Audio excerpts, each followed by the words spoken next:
welcome everybody. It is Monday Night Live on ITR Clips. That's right. It is I, Alex McCarthy, SB3 to my left, Sa'i Niangi to my right. We know why we have to differentiate that now, fellas. But that's where they reside here on Monday Night Live. We've got a lot to get into tonight. The Vince McMahon is the story that keeps unrolling.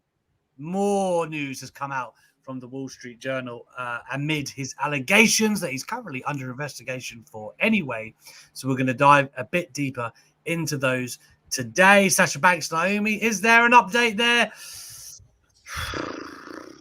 That's the story that doesn't keep giving, because who the hell knows what's going on there. But we're going to do our best to filter through the good and the bad to let you know exactly what's up with Sasha and Naomi. I mean, I personally hope they haven't gone, but there you have it. We might talk a bit about Danielson's injuries. Jordynne Grace, Chris Benoit is a topic that I didn't dare touch on Twitter, but I will here tonight with my pair of brothers. Speaking of which, how are you, fellas? SB3, what's good, man? You're getting your first taste of the English summer today. Yeah, it's hot as hell. We had to get a fan up in here. Had to put the fan together with the missus. Man, it's hot up in here, man. I don't know how y'all do it. I mean, it's worse in New York. We get the seasons even worse. When it's winter, it's cold as hell. It's cold as Alaska, and then when it's the summertime, we get the humidity in like the thousands. So it's ridiculous. So this is not too off from where New York is probably at the time. I got to say, I've been to New York in August for SummerSlam, and just walking, I remember walking with my friend Bobby to go to Central Park, and you're walking through, because it's such a block system, I could barely breathe. That shit was hot. Yeah, that was very, very hot. But today in England, I think where I am, it's 32. I think it's meant to be 34 on Sunday. I'm a pasty Irish guy. I'm not built for this stuff at all. You look at extra red. You look at extra red today. Listen, but I mean, this for me is a nice complexion.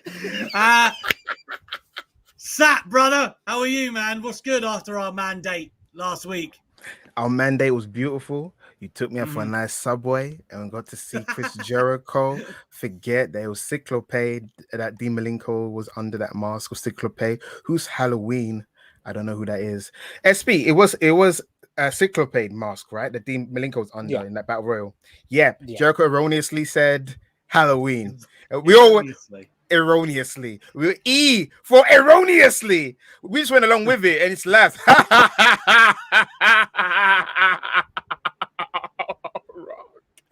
Anyway, Sir E here to titillate your juices of your guilty mind.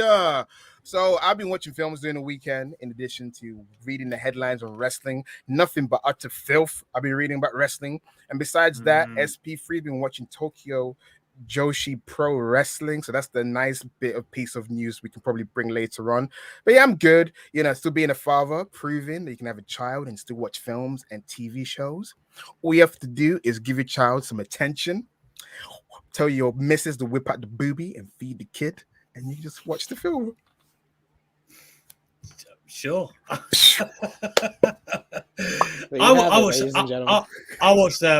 watched Hustle last night. I thought it was pretty good. Yo, that's my film. That's in my top 10 best basketball movies ever. Bo Cruz, Street Ball. Bo Cruz. Cruise Missile. Telling you. Like Scottie Pippen and a wolf had a baby, and the father was Allen Iverson.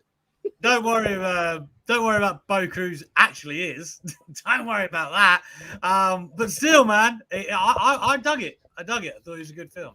Is that one with Adam Sandler? Yeah. If you like your basketball, it's very enjoyable. Very enjoyable ride. I've seen it.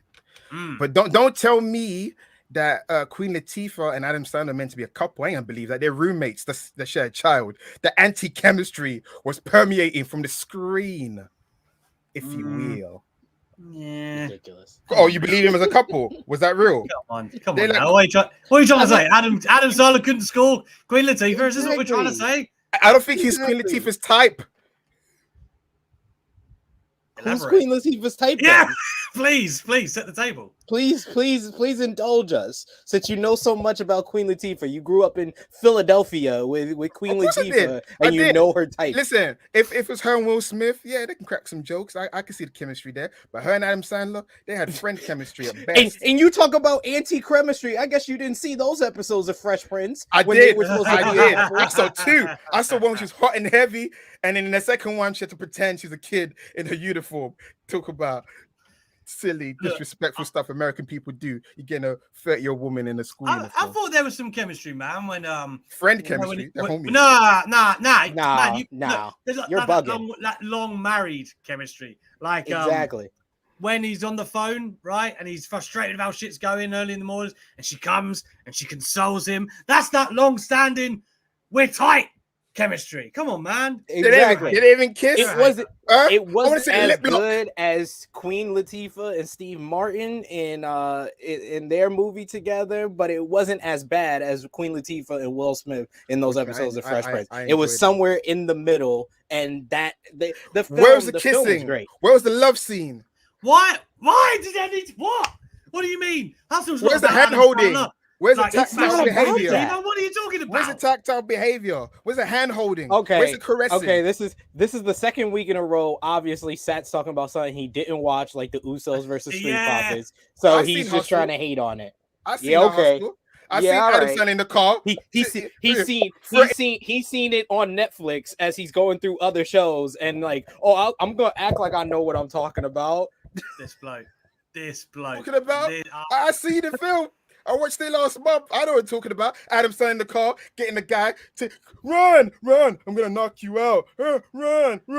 Chasing him. I'm waiting for you to name one scene that's not in the trailer. Please name one scene. He did it for his daughter. He did it for The Rock. He did it for his daughter. He didn't hold basketball. Also in the trailer. But let's continue. He got suspended. He got suspended by his boss man, and he has to do it on his own dime. In the trailer. Let's talk about something else. Listen, we could do this the whole episode. Hey guys, I'm here to get the ratings up. I missed the ratings. Ask SB3 in our other show. I was there for 1 week. I was there for 1 week. 2,000 people more watched the show on our other show that we do together. I'm very great for ratings, guys. Tempest is the draw. Yeah, Tempest here. To get you the views. It's clearly not me. Mean, I was gonna say though, man, for real, Adam Sandler must have spent a lot of fucking money on both crews. He had him up in the hotels. I was thinking, how much savings have you got, Adam Sandler? How much have you got? Anyway, guys, quit his job too. That was ridiculous. Yeah, and his daughter fancies both crews. Living the life. The daughter's filming him and stuff. See, I watched the film. Yeah, but they didn't push that too far, did they? You know, that was just the right amount. You know, he didn't entertain it or nothing. It was fine. Anyway, shush. Let's move forward to wrestling talk on Inside the Ropes. It's ITR Clips. You see what it is, bottom left-hand corner below the gorgeous face of SB3. It is ITR Tips. Just a tip. .com. Make sure if you want to give us a donation or all of that good stuff, you send it that way, and then we can read whatever you want to talk about on screen. You can set a topic, a tone, a debate. You can just have your say, whatever you like. You're welcome to do it here on Monday Night Live. We've spent 10 minutes talking about Adam Sandler and Hustle, but now we're going to jump into more pressing issues.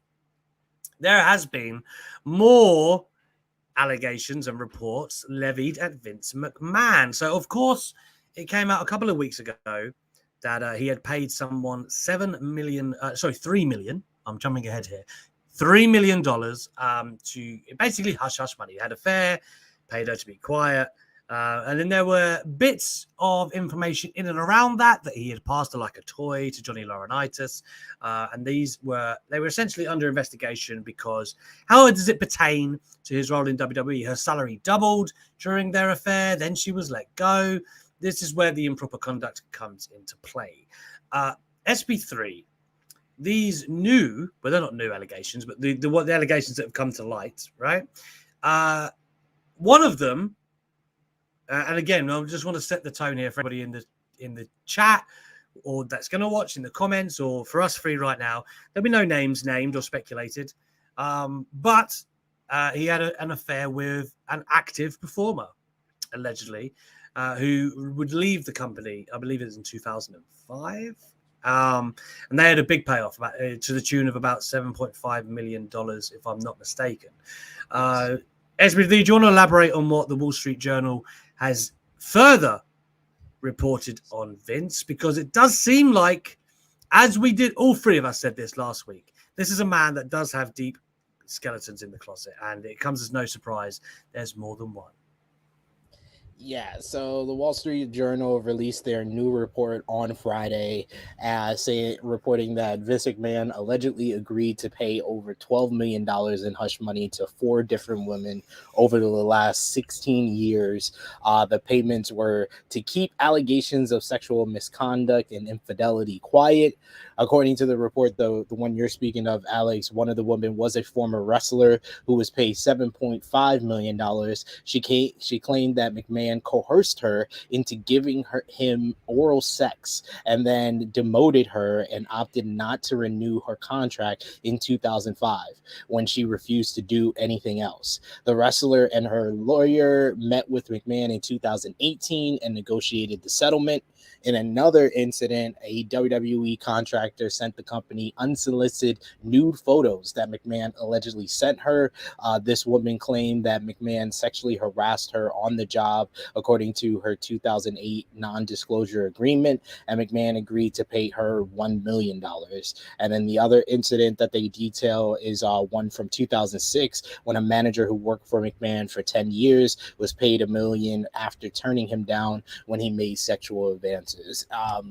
So yeah, the one you're bringing up about the former wrestler is where things like kind of, that's the big one in this whole group of allegations. Not to make monetarily as well, right? That is exactly. That's what I mean. It's the big one because it's $7.5 million and it's a former wrestler. And they did this cosmetic move like we talked about last time with Stephanie McMahon taking over as interim CEO and chairwoman, but they kept Vince in charge of creative. But when something like this comes out, an allegation that it involves a former wrestler, it begs the question of how does WWE keep him in his current position as head of creative when he's working directly with the wrestlers when this type of allegation is out there about him. So yeah, it hasn't made anything better for the WWE and for Vince McMahon. Is definitely, we said it when that first allegation happened, the floodgates was open and now the water is coming up on WWE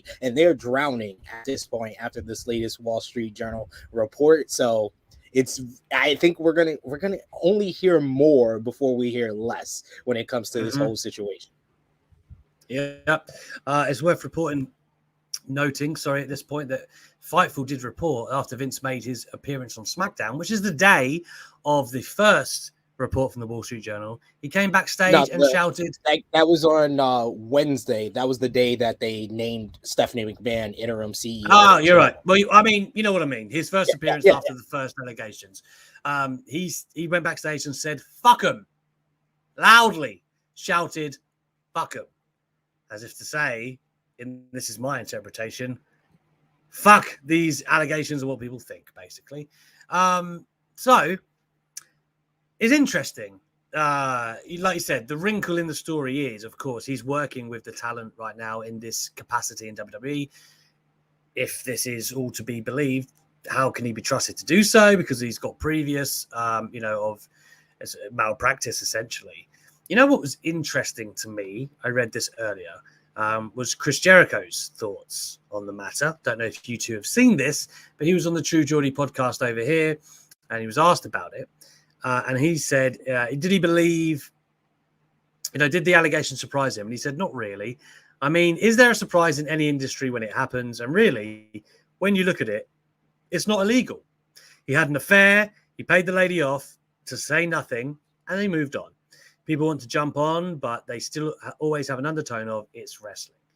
If you look, that story came out with a bang, and you really haven't heard anything about it since. If this was, Hollywood with Harvey Weinstein, that sort of thing, the difference between that was he was holding women back from getting gigs. Harvey Weinstein was saying either bang me or you don't get a starring role. This has never been Vince's thing. There was a mutual acknowledgement of his affair, And then he paid the lady to say nothing. She took the money. So, I really know Vince well, and it sucks that it happened, and it sucks that he did it. But is anything really going to happen from it? I really don't think so. He does go on that podcast aged well. Yeah, exactly.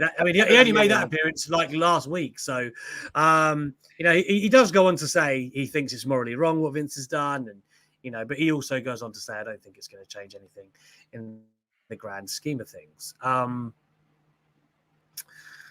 might not like a lot of what Chris Jericho said there, but I think he's a man who's operated in the industry for so long that he's probably aware how difficult it is to get Vince out of that company, unless there are people coming to him with handcuffs on. No matter how bad he looks at, I don't know the ins and outs, but from what I've read, the Brandon Thurstons and things of that nature, it's no easy feat to oust Vince McMahon from WWE. He has all the power.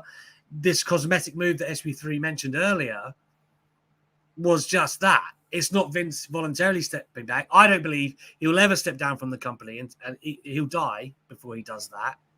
So unless legally he's taken away from it, and we can get into that. There are some nuances in these stories, right, with the context of coercing for sexual favors and things like that. But then I don't know how that works if he's already agreed settlements with these people. And do you know what I mean? It's very intricate to think about. So realistically, whether we like it or not, Jericho might be right? How hard is it going to be? It's all, as Vince once said it's all about the money. As soon as the money is affected, as soon as people are dropping like flies in terms of the stock for WWE, then we've got lots to talk about. So the thing with Vince McMahon, if it's any other time previously, then I'll agree with you. I'll be like, it's water under the bridge, it's gonna go over. But we're now in the era of the Me Too movement. I feel like if more women come out, if more allegations come out, it'll be undeniable that they have to remove Vince from his position, or he has to step down. Whatever way to save face, it's better to step down and save face than leave in disgrace. It's up to him. Will he? But the question is, I don't know if they. I don't even know if they can remove him. I'm not even sure that's a thing. Well, the fact that he stepped down as CEO and chairman, that's like. Let me just quickly say, I can see in the comments, we've said we're not going to do naming names today, people. So please quit it. Or ever. We're like the person. We've got 7 million reasons not to say anything, lawsuits, and so forth. You can say it in your own privacy place, but not in the chat. Please. Mod, do your job. Get rid of that comment. Free speech, but not here. Not on this topic, guys, because it's alleged. It's just a respect thing. Yeah, respect for that person, please. Anyway, if there's any other time, but I feel like we're in the new era. Look what happened to Ric Flair for years. We always saw Ric Flair. We saw the Full Horseman promos. We know that Ric Flair was a bit of a ladies' man, a bit handsy, but times have changed. The tolerance level for this kind of thing is gone. So I do think that Vince McMahon will probably get a reckoning. Will he leave by himself? No, he's stubborn as heck. But I'm hoping a change would happen. But Vince is too stubborn. To answer your question, no, not by himself. But will he be forced? I hope so. I don't even know. This is what I'm saying. I think he has 80% voting power, if I'm not mistaken, on the board. Just given how much he owns of the company and stuff like that, I honestly don't know the infrastructure of WWE precisely, but I just know that it has to be incredibly difficult to get him out, right, and to oust him from his position. He can do it voluntarily, but at the end of the day, if he puts his foot down, I don't know what many people could do. People could walk out, right? This is the next question I want to ask you both. I'm going to start with SB3. He made a trip to Toronto, we're told. I don't know, Canada, somewhere in Canada. Was it Toronto? I might be wrong. Anyway, he went there to Vancouver. My bad. He went there to visit John Cena. If you're John Cena, right, Mr. WWE, now he obviously made an appearance after the first allegations, but the longer this rumbles on, is it good for John Cena and his Hollywood career to be associated with Vince McMahon in this capacity? Do you think Vince is going to be able to convince John Cena to work big match in WWE in the near future? It wouldn't be a good look for John Cena because of where he's at in his position in Hollywood. Someone like The Rock, that I feel like is Teflon in Hollywood. We'll get to The Rock. Let's start with Cena. Maybe he would, but John Cena, he's just building up his resume in Hollywood, so he might have people in his ear that might be like, I don't think you should be, associated with Vince. I know that plan was supposed to go down this weekend, but then Fightful put up an update and said that it was going to go down next weekend, and maybe they might put out an update that says it's not happening at all because it might be in Cena's best interest to not be associated with Vince right now. Yeah. Sat, The Rock, right? It's been for the longest time, we're thinking Rock and Reigns would be, I would say 99% sure would be The Rock's last match. Perfect way to go out. The Rock has history of distancing himself from people, right? If they're not, Logan Paul was talking about this not long ago. We all know what Logan Paul did. He went into the Japanese forest, the suicide stuff, made light of that. People did not like it. The Rock very quickly distanced himself from Logan Paul. And it took years for him to basically open the doors again. And it only seems signing with WWE is the reason he's done that. But do you think The Rock is looking at this and thinking, oh, maybe rain check. Maybe now is not the time. Unless he does a mental gymnastic that this is WWE and Vince McMahon's a separate thing from WWE, although he's the chairman and he's the CEO or was, but this is a whole separate entity. He's not doing it for the person, he's doing it for the fans, he's doing it for his family and so forth. Unless he can spin it. You have to have the greatest spin doctor to spin this around. That's all I can say. Or new number, who this? This is Dwayne, who this? There's no Rock here. Bong, hang up on the line. I feel like The Rock is smart enough to spin it. I think it may go ahead. We've got what now to April to get someone to make it permanent, like Stephanie's in charge. Because we know that Vince will still be in charge, but unofficially. You could do a little photo of Stephanie and The Rock working thing. I don't know. They could, PR wise, if they wanted to, they could do something, I guess. Yeah. Because what's going on right now, who knows how it's going to be? Because I feel like you use Ric Flair, for example, a year on from that documentary, he's now added back into the video package. There's some still vocal people that's still not happy about what went on. But this is WWE. They don't care. Hogan came back from racism. Both of those was just Vince being like, oh, what they did wasn't that bad. Vince was like, what Ric Flair did ain't as bad as the stuff that's about to come out about me. So let's just put them in the signature opening with Hulk Hogan. They was like, Hogan said the N-word, but I did too. What's good in the hood to just hang on now, yeah. It's not that was my thing with Hogan. It's not like he just said the N-word. We all know what he said, right? Oh, listen, more than that, he went in. It's not like he spat some lyrics. This man was, talking crazy, and it's like that mud will forever follow him, right? And I feel like the worst thing about that, we're going off topic, but the worst thing about that, of course, is the apology. Don't get caught, guys. Like, fuck me. Not sure what the hell was going on in Hulk's head that day. I was listening to Mick. I don't know if you guys have tried Foley's podcast yet. I've tried a couple of episodes. I put in the group chat. I was the one who said, did you? Check it out. All right, my bad. Well, I did try it out this week, last week at work. And on one of the latest ones, he talks about, so just for reference, anyone who does try it, they are long, right? Foley 3 hours. Foley is not a short talker, right? He Conrad has to do his best. He really does. But Foley, in a roundabout way, ends up talking about Hogan. And he goes, I don't think Hogan's racist. He says, I've been around white guys, and when they get together, they just kind of forget where. And I'm thinking, really? Just where we're at with this? Like, to me, I don't know. I think I would turn down Hogan if it was offered. Honestly, like I don't know.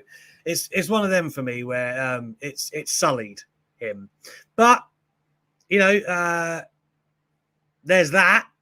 And then there's Vince, who's his thing, right? We're not talking about reputation. Vince is the top. Vince decides who comes and goes. This is the point of everything we were just discussing here. Everyone who has mud on their name, Ric Flair, Hogan, whoever, and they are both legitimately, Mount Rushmore candidates for pro wrestling. They are. Vince decides what is and what isn't in the wrestling business. That is. He is like the WWE god. I'm sorry to use the word, but he is. In the same vein, he decides how much to sell or no sell, what's going on in this situation.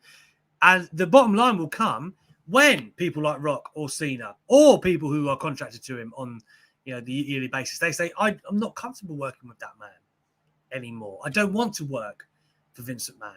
Because I think I don't know if SB3 said this. Really, the only thing that makes a difference to Vince is the bottom line. So when does any of this that? I think that's the question we've got to ask ourselves. Fox has to pipe up. I mean, they like one of the biggest business relationship that WWE has at the moment with how much money they're being paid. If they start withholding, SB. I mean, it's Fox. I know. They've got their own skeletons too. Everyone's got skeletons. They might be watching each other's backs. They'll be like, I know what you're going through. We go through the same thing. We got you, Vince. We got you. Just weather the storm. Come out every week. I said when the first board of directors press release came out and they had that quote from Vince McMahon, I said it was a cosmetic move to, put Stephanie in the interim CEO and chairwoman position. But I also said that it was also a move to make the transition smooth if anything else came out. And now something else has come out, and I don't see Vince taking himself out of the head of creative position, but I could see Stephanie becoming the permanent CEO and chairwoman of the company, because to the outside world and to the people that are like stockholders, shareholders, and all of that, that's a move and a consequence for Vince McMahon in some way. I know us that are wrestling fans, we're like, man, it ain't nothing changed. Vince is in the same position that he was before. But I'm sorry, I hate to be the bearer of bad news. And Alex, me and you had this conversation before because you're a huge proponent of Triple H in power. And I said, if Triple H ever got in power for head of creative, it wouldn't be that much different from Vince because he has to answer to the same people. Now we're at the point where everything that's happened in the past year, if Vince McMahon's not head of creative, guess who will be? Bruce Pritchard. And I'm sorry, that's not any better. That's basically the same type of thing that's going on with Stephanie. Where Stephanie is gonna be the CEO and chairwoman, but Vince is pulling the strings. And if Bruce Pritchard is the head of creative, Vince is still pulling the strings. Yeah, you're right. Unless, of course, Stephanie does actually get power. And then I sincerely doubt that she would proceed with Bruce. I think then you would get the two-headed, the McMahon-Helmsley era would be a real thing from the turn of the millennium. I think they would be anyway. I just don't see them keeping up that same infrastructure. I really think that's a Vince McMahon thing rather than a company thing. He's the one who's convinced himself you need all these Hollywood writers and, all of these steps between. I think you could, and again, I've got this when I've spoken to Triple H, to Kenny Omega, the Young Bucks, and all people like that. When they had those discussions with Triple H, right? They seemed to, Triple H understood what they were gunning for. And you could see that reflective in the NXT product at one point, I think, as well. It doesn't have to be such distance between performer, writer, executive producers, and then Bruce Pritchard, and then there's Vince. It doesn't need to be that many steps on the main roster. I think Triple H, being a wrestler who's not long retired, right? He understands that more than anybody else. So I would say that's my view on it. I could be really wrong, but I think I'm just saying from my point of view, the fact that they put Bruce Pritchard in charge of talent relations after there is 3 years of podcast evidence that he hates that position, he will be the head of creative. He will be the head of creative because that was the perfect role for Triple H to take over. If you take out John Laurinaitis, like you said, Triple H is great with talking to talent, to being the head of talent relations. That's what he was for WWE for a long time when he was bringing people into NXT. And if you take Laurinaitis, it only made sense to put Triple H in that position, but they put Bruce in that position. And I'm sorry, Bruce Pritchard right now is if you want to put it in like retail or common terms for people who have jobs, Bruce Pritchard is the supervisor and Vince McMahon is the manager. If the manager gets a leave of absence, the supervisor will take over that role. I don't know if Triple H talent relations is a good fit. I think he's like what he does with NXT in particular, right? It's like he has like a small team. So you had Regal, who was like his main scout for years. Basically, he went to PWG shows. And then obviously you've got Triple H, who's like the epicenter of that. And he has kind of Shawn Michaels just off of him from there. But then in NXT, the talent relations, they had Jeremy Borash as well, who was kind of like the visual side of things. And I think Regal was kind of more of the talent relation person alongside Triple H. They tag teamed it in terms of speaking to the talent and getting them on board. From what I understand, talent relations is a lot of it is just payoffs and shit, right? That's not Triple H. You don't need him to crunch numbers for you and figure out what your pay-per-view cut is. Like that's a Jim Ross, that's a John Laurinaitis role. That doesn't need to be Triple H. But I do think you're right in that end of the business. I just don't think that's his role. Does that make sense? I think, a mixture of talents is needed for that. You don't want Triple H just crunching numbers. That's a meteoric waste. But alas, we don't know how it's going to shake out exactly. But I think if Stephanie McMahon's at the top of the throne eventually, Triple H is right there with her. I don't see, it'll be in both their eyes what happens. So we'll have to wait and see. 40 minutes gone. Man, we shouldn't have wasted 10 on Hustle. Let's talk some other of the news that we've got going on today. Let's talk Sasha Banks, man, and Naomi taken away from WWE's internal roster, according to PW Insider, if I'm not mistaken. Is that the people who made the report this time? Yeah. We've heard a lot of back and forth on this stuff. We really have. They're in, they're out, they're in, they're out. They're in purgatory, whatever you want to call it. They are, who knows? Their status remains unclear. Today, I do believe Lince Dorado asked Naomi when they're going to do some lucha things, and she said, ASAP, brother. So that would lead one to believe that she's kind of on the open market, but without actually confirming as such. Let me just get a general feel from the both of you. Sat, are they gone or not? When it comes to Sasha Banks, I say yes. Naomi is probably 1 foot out of the door. I feel like the other foot that may hold her back is probably the Usos, or because of how long the Usos family had a relationship with McMahon. So I don't know. Naomi for me is a question mark. I feel like with Sasha Banks, it's clear that they've had multiple chances to right a wrong. This ain't the first time she's had a falling out with WWE over creative differences. This is probably the final nail in the coffin for her. We've seen how she presents herself. She is Mercedes Varnado, also known as Sasha Banks. She already knew in her mind that when she's left WWE, that's the name she needs to market. So she's already out there. She already has solicitors or lawyers getting ready, to try and release her so she can do what she needs to do. With Naomi, I'm 50% sure that she's leaving because she too has been misused. But the other 50, isn't that 50, like 50, she's out the door. The other 50, sure, yeah, because it still would be like, hey, pal, we need you. I don't know. Vince. Oh, not even Vince. Stephanie. Hey, sister, we need you. Come on. Come on. Come on. Who's that? Yeah. Who's that? I'm doing Stephanie when she's getting that shrill voice. I'm doing Stephanie with my shrill voice for 2001 Alliance. Come on. Power slap her back into existence on the main roster. But Sasha Banks, 100% gone. Naomi 50%. They can always convince her at the last minute. I had a Q&A the other day on Twitter, and I was asked a similar question.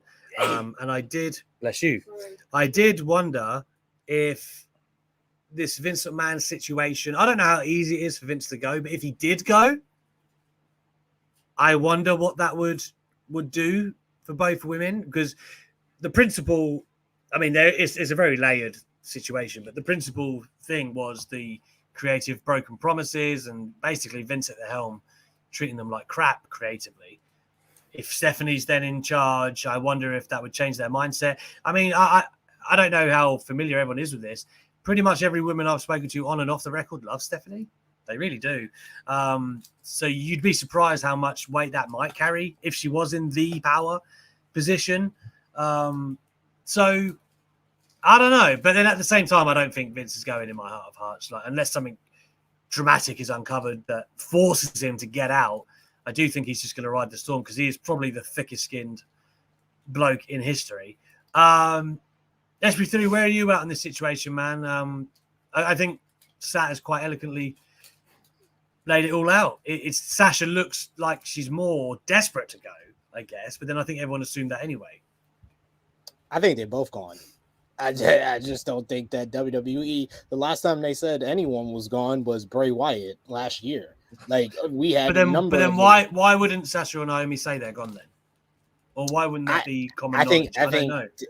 It's a few letters that we've been hearing a lot lately. NDA. I think that this is a situation where they may be trying to ease things over, but it would be another big headline for WWE to deal with when they're dealing with a multitude of them at the moment. But by what these women have put online, it makes me feel like as of right now, they are gone.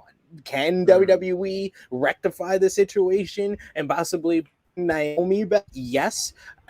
Are they at the point where I just think that Sasha Banks just needs to run and keep running in that direction, like she's Max Mayfield running out the Shadow Realm? Like, I think that Sasha Banks needs to keep running up that hill right now, immediately. And Naomi, from what she's put out on social media, she seems like she wants to go. She's over it. Yeah. She's kind of done with this whole like being misused, being mistreated. And I think that it was very telling, that Instagram post that she put out there, because I think a lot of people have kind of tried to create this narrative that it was all Sasha and Naomi was just being a good friend and a good soldier, just following her along. And Naomi put out that Instagram post that really showed that it's also issues with how she's been used. So I think that they both want to go, and I'm not honestly putting too much weight on the family, because I'm sorry. I mean, the family can help the Usos when they get a DUI, but when someone wants to go and go out the company, I don't think the Usos have that great a relationship with Vince McMahon. Roman Reigns does, Roman would. But that's like, but I'm sorry, that's like going through different levels. Like, Usos is closer to that that chain, that telephone of, oh, let me talk to Roman, because they right next to Roman. Yeah, Naomi has to go telephone to Usos, then to Roman. That's an extra layer to go through. So no, I don't think that holds too much weight. Yeah, no, I agree. But it's interesting because Naomi did say to me at Mania that she's at every show, she's literally with the Usos and Roman. Every SmackDown, that's who she's with, sharing the locker room, Heyman, every show, right? So she's obviously like close with them. But how much does that reverberate? Again, like I have no idea how it's played out, so I don't want to speculate. But the way that the reports kind of fed it was like Sasha was in the argument with Vince, right? So then you're kind of like, all right. I mean, again, you don't really know what's what. So you're like, okay. Either way, they both seem like they are kind of at peace. Is that the right way to put it? That they are leaving? Yeah. They do seem that way. You know, they're putting up those things. And I love Naomi. Every time I've interviewed her, get on great. I've interviewed Sasha a couple of times too, and again, just have mad respect for her resume. I think for what WWE will give her, she's probably already had the legendary CV she could possibly have there, because they should have appreciated her more, frankly. How she didn't have a solo match at Mania. They just went, yeah, we'll chuck her in a tag team. You look back and you go, we didn't get Bayley and Sasha at Mania. We didn't get the Four Horsewomen four-way, or just this is a lot of things. And it's like when the Undisputed Era broke up and you were like, man, that's a lot left on the table we didn't get on the main roster and stuff. But that's just par for the course with WWE these days, I'm afraid. It's very similar to the Shield. We got the Shield three-way at a B. Once. Yeah. We got the four horsemen 4-way at a takeover when it wasn't takeover, that type of, before it was No, really that takeover. don't count. That Yeah. don't count. I'm sorry. That's how I feel about the Shield 3-way at Battlegrounds, because no one really remembers that like they should. But I mean, that's the thing with the Shield too. Like, I always thought, all right, well, maybe, you know, they came in like a TLC. Maybe you do like a 3-way TLC or a 3-way ladder at Mania. Like that would be an all-time classic. Nobody would forget that shit, right? And then, it's weird because obviously I wanted Bayley and Sasha at Mania bad, right? Like I wanted another installment of that. But at the same time, how mad can I be? Because we got Bianca and Sasha the year I thought they really should have done Bayley and Sasha, and it was like, that was pretty amazing. So I was hoping that they would get to it at some stage. And she's like 30. People forget this. She could go away for 2 years, come back and have a killer 5 years. Easy. But, you know, we don't know how that's going to play out, do we? So no point speculating too much. Speaking of things we don't know how it's going to play out, fuck off, Alex. Bryan Danielson, nearly do it every time. He's out with what we seem to think is a concussion once more, SP3. Yes, it was Dave Meltzer on Wrestling Radio who talked about being concerned because we're now at 5 weeks since Bryan Danielson has been out of action, since reportedly suffering a concussion during the Anarchy in the Arena. And the latest report was that Tony Khan made the call to basically, take him out because he had like one bad day about 8 days before Forbidden Door, and Tony was like, it's 8 days before the show, you had a bad day. He was like, I'm putting you on the shelf. He's like, I don't want to risk it. Tony Khan actually said in an interview, it's not just a report, Tony Khan actually said that he told Bryan, I don't care what the scans say, you're sitting out, basically. Yeah, he was like, he doesn't care if he had 7 straight days that he was good. He's not going to risk it. So just wanted to clarify. Yeah, no. I'm with you. Yeah, you are right. You are right. I think he said that on Busted Open Radio, I believe. He did. Like, he did.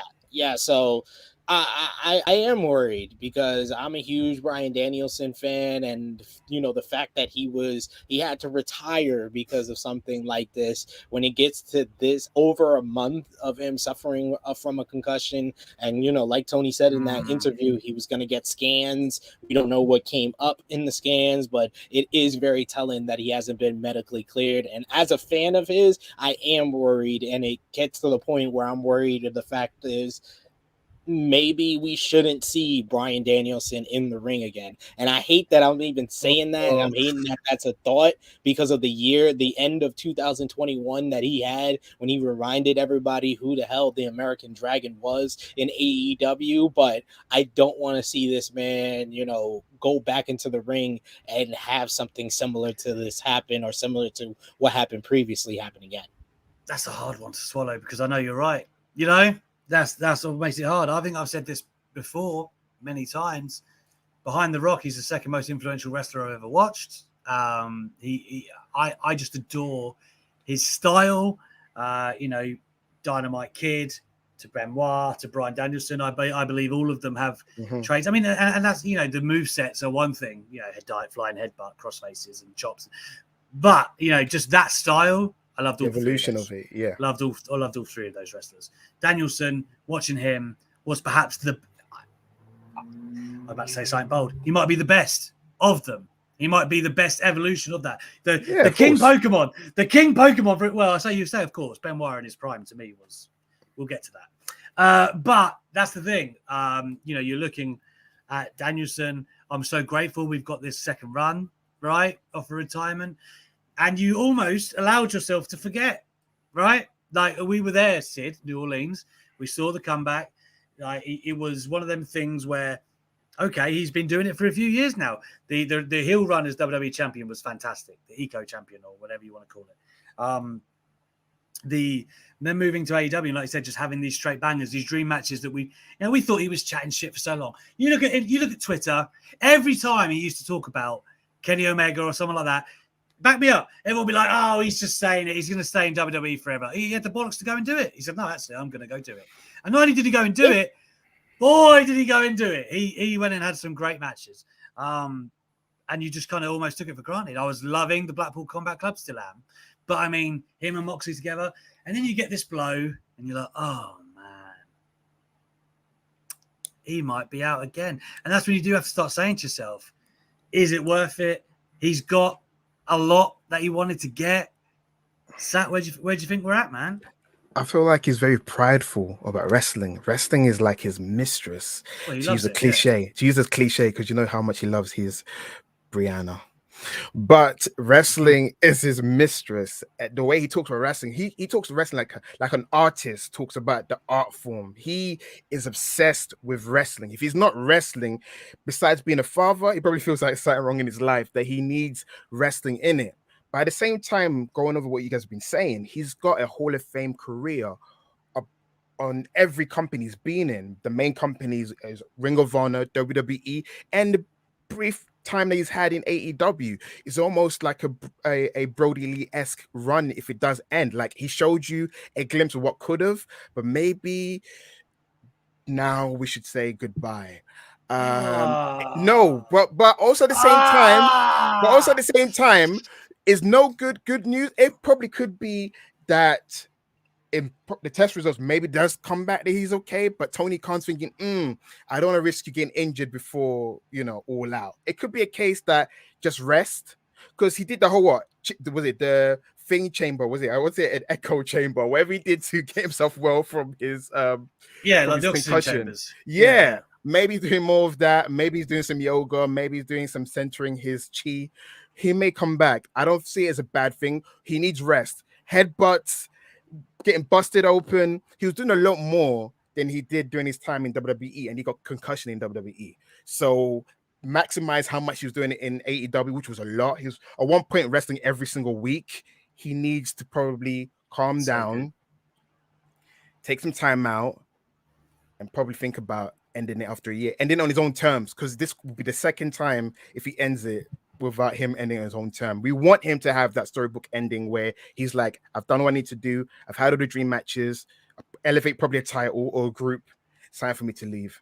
But I don't want him to leave either, but I want his health more. It's kind of like we're about to talk about Benoit. If we'd known he had CTE, we'd be like, Benoit, just leave the company. Step away. Yeah, go to Hawaii or something like that. Just leave. If you had an opportunity to save your favorite, you would. Because look what happened. Yeah. No, that's a really good point. In fact, it's almost changed the whole way I thought about this conversation. But that's the thing, like with Danielson, like he's 41. Like he has 5 years if he wants. He's operating at the apex of his game, I would say. Like you look in his performances, it's just sad, right? Like the fan in you is like, no, like, there's more there. And to be honest, it's a good time for him to step away and rest, and like, because Moxley's just ascended, right? So he's kind of the focal point of the Combat Club anyway, interim champion, all that good stuff. And I think with Danielson, it is a good time to just let him rest, right? Let's just see. Do all the tests that you need to do. Because again, I mean, speaking of Benoit, things are a lot different than they were then. They can see a lot more and know a lot more now. So it's one of them where my missus having a go at my child. It's one of those things where you have to, all right, Jesus, where you have to keep going. And I think that's the thing for Danielson. Like, okay, let's just be smart. He doesn't strike me as a man. Okay, yeah, he's got the passion for wrestling. He doesn't strike me as a man that would, sacrifice time with his kids or the betterment of his family. No, I don't know, man. I don't know. He says that, but both times it's been Vince McMahon and Tony Khan saying, hey, pal, just maybe take it easy. Because I think Bryan Danielson is such a warrior because of what era of wrestling he grew up in. Even though we know about CTE, this guy still does headbutts. But he probably still would do it if he think I can do it. I can be. I mean, he does work. Yeah, they're working headbutts. Yeah, he doesn't do the headbutts he did with Nigel in 2007, 2008. Oh, let's not talk about that, please. I shudder thinking about though. Okay, crazy guys. I mean, Nigel's a good example while we're at it, by the way, as a man who didn't get to decide how his career finished. Funny enough, could he come back now? Because that thing's like a 10-year thing what he went through. I don't think he wants to come back. He wanted Danielson, didn't he? Like, the documentary he did on WWE, he said, it'd be fitting if I just faced faced Bryan in a WWE ring. Well, of course, that can't happen now anyway. So, yeah, I mean, we all want I think we can all agree we all want what's best for Bryan Danielson, whatever outcome that may be. I hope there's still more classics in the tank. I really do. I think it's been great for AEW and for him. But if it doesn't, I can live with it. I think we can all agree with that. Now, let's talk Jordynne Grace. Okay? She had some things to say the other day, right? She basically said, I don't think Benoit could 100% hang with most of the present day best wrestlers. He would not be able to remember matches. That's another thing. Also, may he burn in hell. Amen. Fair enough. So today, I don't know if you guys have seen this, she's actually issued her apology. And she put, last week, I made an irresponsible and unnecessary tweet. Regardless of how my personal emotions influence my opinion, I should have recognized the impact my words would have had on friends and family close to the situation. I was completely thoughtless in that regard. Since reflecting this past week, I've reached out privately to friends and family that I angered or hurt. Among those was David Benoit, Chavo Guerrero, and Chris Jericho. I mean, that just tells you there was a lot of people unhappy with her privately. Who were supporting me in the decision to partner and fundraise with the Concussion Legacy Foundation. I've pledged 5,000 with the overall campaign goal being 20,000.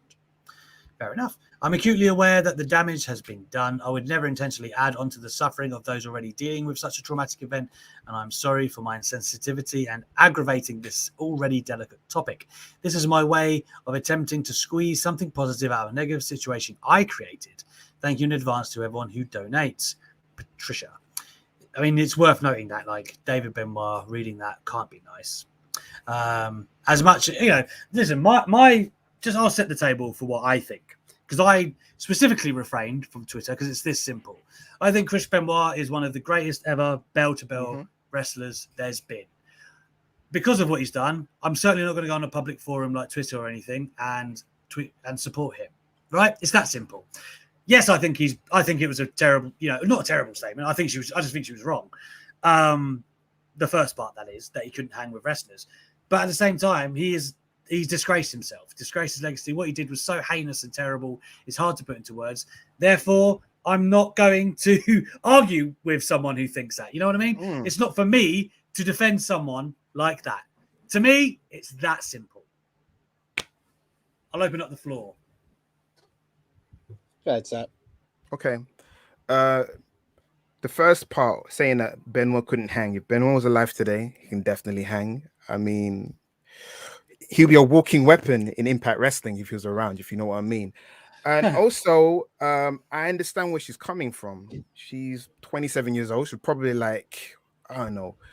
probably single digits or approaching double digits when Benoit died. So she probably didn't see Benoit. It's been 15 years. Last month. Yeah, 12. Well, yeah.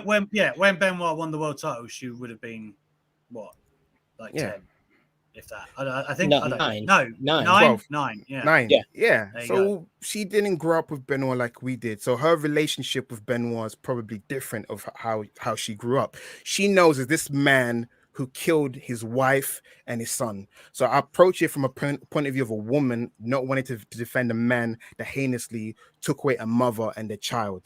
So I respect her opinion because it's her opinion. But like yourselves, I think is wrong. But I wouldn't defend Benoit over it.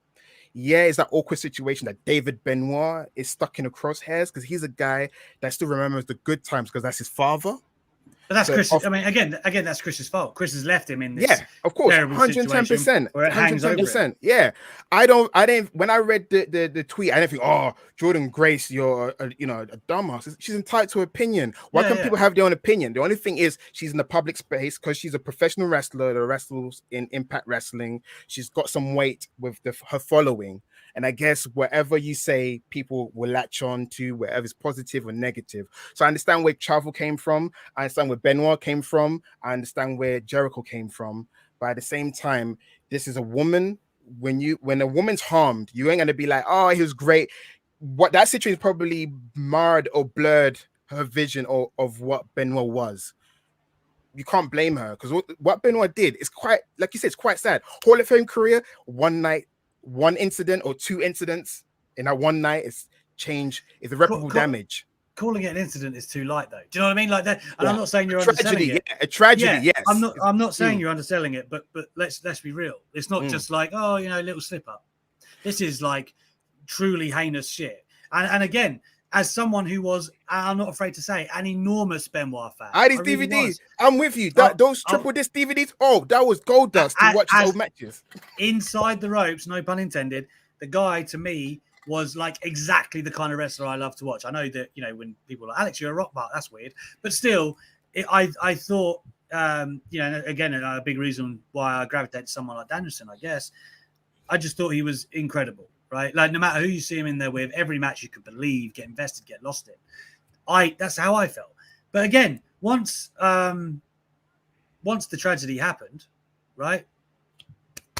I'm not going to catch me going, oh, we put him in the Hall of fuck all of that. Like real, this is real life, right? For a family that supersedes everything. I don't think that people don't need me to spell that out for them, right? That's a given. And that's exactly why I just left Jordynne's tweet alone. I just thought, well, that's how she feels. And I understand. Yeah. You have to remember there's a lot of opinions. They're very rarely just pure objective. Right, pure. A lot of it is driven by emotion. We do it every week when you watch something or how you feel something, and I'm never going to blame someone or find fault with it. In fact, in someone who's like Chris Benoit is the worst. He's scum. Sure, he made his bed, but at the same time, if it's that's the difficult thing with what Jordynne did. She made a very objective argument, and then had that emotional bit at the end. Right, well, okay, I'll just tackle the first part. I feel like he could hang today. But again, because of the second part, you know, I know we're discussing it now, but I don't exactly want this played out as some kind of Chris Benoit defense, because you'll never, ever catch me doing that. So probably, and in her defense, maybe all she know is his WWE stuff. If she watches Japan stuff, then she'll know that she's wrong. Pegasus Kid and Wild Pegasus, his stuff there holds up to this day. I just think as someone that was a 12-year-old kid, 10-year-old kid, when that tragedy happened, and 12 actually, he was born in 95. It was 2007 that he passed away. So definitely she grew up knowing him in the WWE. She probably never watched Japan, the stuff he did with Liger and so forth in that ring. So I can understand where she's coming from. She's thinking, oh, his WWE style wouldn't hang with the stuff that's going on today. But she was wrong there. But how she feels, she's entitled to how she feels, but she was gracious enough to apologize. Grace, no pun intended, gracious. She was gracious enough to apologize, but I still $5,000 out of pocket for an apology. But heck, whatever, you know, it's for the Concussion Institute. Like I said, it's difficult to try and have those two conversations in one, right? How good he was in wrestling. Also, he's a fucking idiot, like cunt. Like you can do that, but like that's where it becomes difficult to actually talk about it. And to me, like, there is no point doing that. Again, I think most people look to that and go, Chris Benoit, the wrestler, but I'm not. Yeah, again, that's why I think a lot of people, myself included, would look at that and go, okay, well, I don't really have an opinion to share there. I'm certainly not going to be on the front line on Twitter going, but what about Chris Benoit? No, Sid, go on, man. You've sat here patiently, SB3. Please give us your take. And there were people, you know, who came at her, you know, in defense of Chris Benoit. I think, you know, we can all, you guys have kind of eloquently kind of explained her mistake. And that was she made a statement, and it was purely to do with what happened in that tragic weekend of why she viewed Chris Benoit in that light. She came off on a statement that made it seem like she was separating the performer from the man, and then in the end said that it was more about what the man did. That was her mistake. You can you know, I think that she has put it very well of how she made that mistake, and I think that she is, you know, she understands where she was at fault, and she's been able to talk to the people, you know, who were hurt the most by those statements. And I don't think that she deserved a lot of the flack that she got for it. It was just a simple mistake, and you can understand, you guys have both said it, that, you know, someone who just thinks about what he did, and can never look at his work the same again. And even if you say, you know, I know Sat said that she's only seen his WWE work is worth him being a Hall of Famer.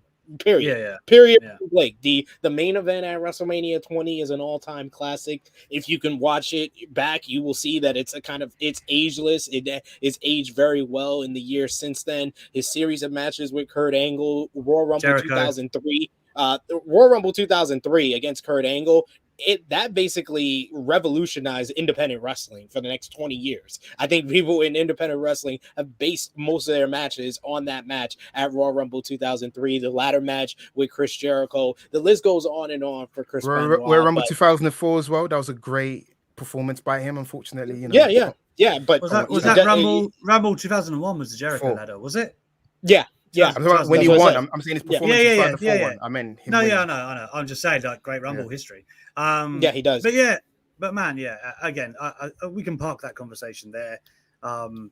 Again, no, I'm not throwing. I don't think any of us are throwing shots at Jordynne. She's understood the whole thing there. It's just such a delicate conversation. Like I for one, would never. Certainly now, anyway, at this juncture.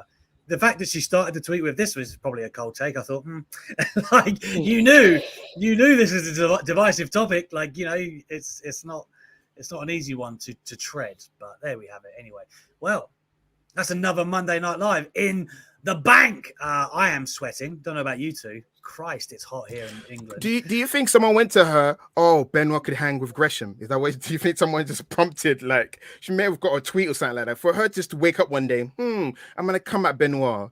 Do you think someone must have said something? Oh, Gresham reminds me of a young Benoit.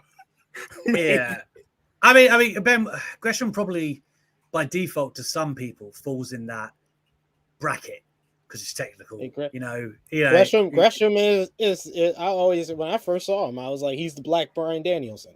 That's what his look, the way he wrestles, is technical, and like Alex said earlier, Danielson is in that Pokemon evolution that started with Dynamite Kid to Chris Benoit to Bryan Danielson, and if you want to go further in the evolution, it's Jonathan Gresham, guys like that. So I can understand if someone made that comparison and it puts Jordynne off. Daniel Garcia might end up there. I would say Josh is more Steiner's Kurt Angle evolution than. Would you have Garcia and Moriarty in that lineage? Garcia, Malenko? Garcia. I would say Moriarty's more like Malenko than that. That's level. This is a very interesting topic, by the way, that we've stumbled upon, that we could actually do something on. Now that I think about it, there is a, because even like a Rey Mysterio in his lineage, and they're all big men. There's all kinds of different ones we could tread down. We really could.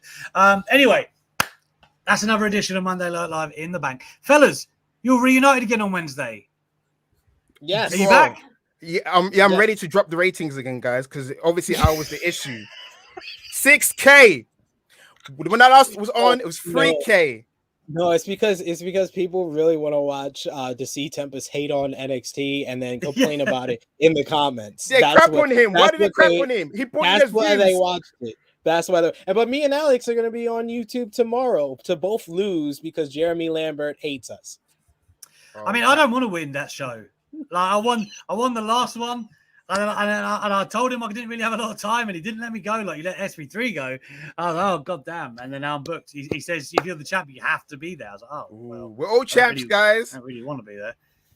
Yeah, there you go. There's a lot of gold. There's a lot of hardware in Monday Night Live. So make sure you check out SP3 and Sat. What time is it on Wrestle Talk on Wednesday, fellas? 7 p.m. UK, 2 p.m. Eastern. Yes, and to learn that part. Sid's always got that on lock.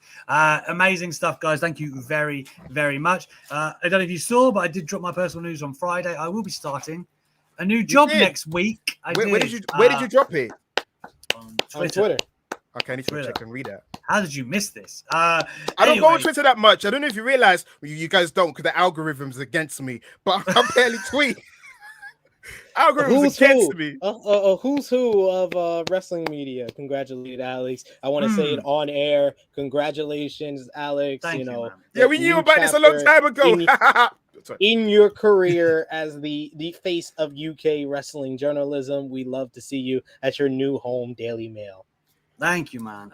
Yeah, it's one of those. I got offered to become the sports news editor at the Daily Mail, and Yeah, it's yes, it's just one of those that I couldn't really turn down. It was the next step, but the wrestling shall continue. Talk Wrestling remains, so I'll be having obviously interviews with AEW, WWE talents, and I'll be doing some bits and pieces of wrestling for Daily Mail, and of course, Inside the Ropes. All of the stuff I do reverberates back here. So fear not, fellas, not much will change in that respect, and you're still going to get the Monday Night Live Party every single week on ITR Clips. So thank you very much once again. Hey, Mac, Go on. you're making that Sting money. You know, the industry is saying that Sting money. A-Mac's making that Sting. He told Not me, quite. we're sitting in the subway, we're munching. He told me this is why I was on here. This is what I'm making now. I'm like, it's a no-brainer. He Run! asked. He asked. Run! That's I Sting money. was buying this man sparkling water until he was up to his eyes in sparkling water in the venue. Because he got Sting money, baby. He's got that 10-tenner contract, baby. That fat contract, son. Sat didn't say, do you want a beer? Al? He said, nah, man, get me a sparkling water. He Get kept to that getting bar. up. I got up Get to me pee. I got up to pee. He got up to drink. I'm sorry, I have a priority straight. Empty by your ride. We straight. That reminds me, Edge. before you go, man, we still need to make the connection before you go, man. We need to figure it out. Yes. We will. How long we got? will. We got about a month, haven't we? No, Have he's got PTSD. He's like, the last time these mofos made me come out. He'd be like, honey, how much did I spend on that cab ride? Did any of these mofos pay me back? My PayPal is free. Tell Sap me. brought me a graphic novel. He thinks that's okay. How much is that? I go on Amazon right now. What? Ninja, please.